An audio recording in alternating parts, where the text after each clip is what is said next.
அனைவருக்கும் வணக்கம். நாம் நமது வீட்டு பீரோக்களில் பணம், நகைகளை சேமித்து பாதுகாப்பாக வைக்கும் பழக்கம் பல வருட காலமாகவே உண்டு. எனினும் ஒரு சிலர் வாஸ்துவை சரியாக பார்க்காமல் தங்களுக்கு விருப்பமான அல்லது வசதியான இடங்களில் பீரோவை வைத்துக் கொள்வார்கள். ஆனால் பணம், நகை உள்ளிட்டவற்றை வாஸ்துபடி வைப்பதால் அவை இன்னும் அதிகமாக பெருகும் என்கிறது வாஸ்து சாஸ்திரம். வீடியோவை ஸ்கிப் பண்ணாம முழுமையாக பாருங்க.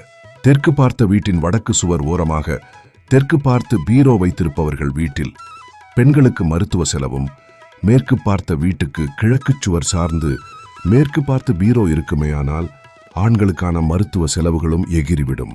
வீட்டில் வடமேற்கு திசையில் தென்கிழக்கு திசையில் பீரோ இருந்தால் வீண் செலவுகள் வருவதுடன் கொடுத்த பணமும் திரும்ப கிடைக்காமல் போய்விடும். கிழக்கு திசையில் பீரோ வைத்தால் எவ்வளவு பணம் வந்தாலும் வீட்டில் தங்காது. பணம் தட்டுப்பாடின்றி குடும்பத்தில் புழங்க வேண்டுமானால் நடுவடக்கு திசை சிறந்ததாக இருக்க வேண்டும். இந்த திசையானது குபேரன் பார்வை தெளிவாக விழும் பகுதியாகும். எனவே வடக்கு திசை அல்லது கிழக்கு திசை பார்த்து பீரோ வைக்கலாம். கிழக்கு பார்த்து பீரோவை வைத்தால் நிம்மதியும் லாபமும் பெருகும். அதாவது பீரோ வடக்கு நோக்கி திறக்கப்பட வேண்டும். பீரோவை திறக்கும் போது நம்முடைய முதுகு வடக்கு நோக்கி இருக்க வேண்டும். அதே போல தென்மேற்கு திசையை பார்த்தவாறு பீரோ வைத்திருந்தால் பணம் பெருகும். பீரோவின் பின்புறம் தெற்கு திசை நோக்கியும் முன்புறம் வடக்கு திசை நோக்கியும் அமையும்படி பார்த்து கொள்ள வேண்டும். ஒருவேளை தெற்கு மூலையில் வைக்க வசதி இல்லாவிட்டால் பீரோவின் பின்புறம் மேற்கு திசை நோக்கியும் முன்புறம் கிழக்கு திசை நோக்கியும் இருக்குமாறு வைக்கலாம். பீரோவுக்குள் மகாலட்சுமி படம் பொறித்த தங்க நாணயங்களையும் குபேரனின் சிலையையும் வைப்பதால் பணவரவு பெருகும். தங்கத்தகடு கலந்த பிரமிடு, வெள்ளி பிரமிடுகளையும் புதன், வியாழன், வெள்ளி போன்ற கிழமைகளில் வைத்தால் அதிர்ஷ்டம் அதிகரிக்கும். எக்காரணம் கொண்டும் பீரோவிலிருந்து பணம் எடுக்கும்போது செருப்பு அணியக்கூடாது.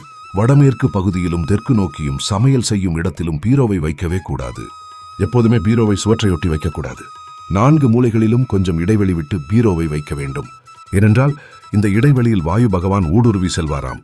குடும்பத்தில் ஏற்படும் வீண் விரய செலவுகளை தடுக்கவும், கண் திருஷ்டியை போக்கவும், வீட்டில் தட்டுப்பாடின்றி பணவரவு ஏற்படவும் பீரோவுக்கு அடியில் கல்லுப்பு, எலுமிச்சம் பழம் இவைகளை வைக்க வேண்டும். எப்பேற்பட்ட திருஷ்டி, துர்சக்தியை நீக்கிவிடும் சக்தி இந்த இரு பொருட்களுக்கு உண்டு. அதே போல பீரோவில் பணம் சேர வேண்டும். வீண் விரயம் ஆகக்கூடாது என்றால் பீரோவுக்கு அடியில் 4 மூலைகளிலும் படிகார கற்களை வைக்கலாம்.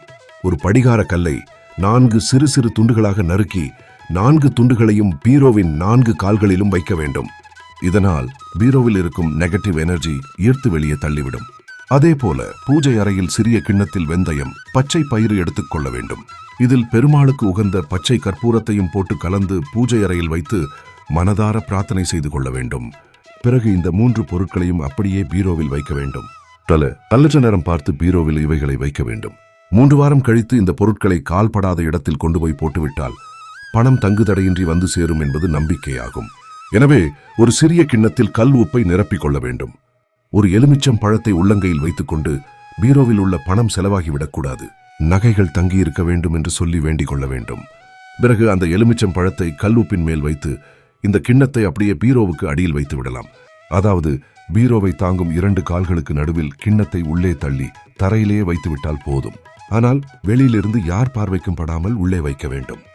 7 நாட்கள் கழித்து கிண்ணத்தில் உள்ள கல் உப்பையும் எலுமிச்சம் பழத்தையும் வெளியே எடுத்து புதிதாக வாங்கிய கல் உப்பை, எலுமிச்சையை மீண்டும் வைக்கலாம். கிண்ணத்தில் இருந்த பழைய கல்லுப்பை தண்ணீரில் கரைத்து சிங்கில் கொட்டிவிடலாம். அந்த எலுமிச்சம் பழத்தையும் கால்படாத இடத்தில் போட்டு விடலாம். இப்படி செய்து வந்தால் பீரோவில் உள்ள பணம் செலவாகாமல் பெருகும் என்பது நம்பிக்கையாகும். இந்த பரிகாரத்தை செய்து பார்த்துவிட்டு கமெண்ட் பண்ணுங்க. மேலும் இது போன்ற வீடியோக்களுக்கு நமது சேனலை சப்ஸ்கிரைப் பண்ணுங்க.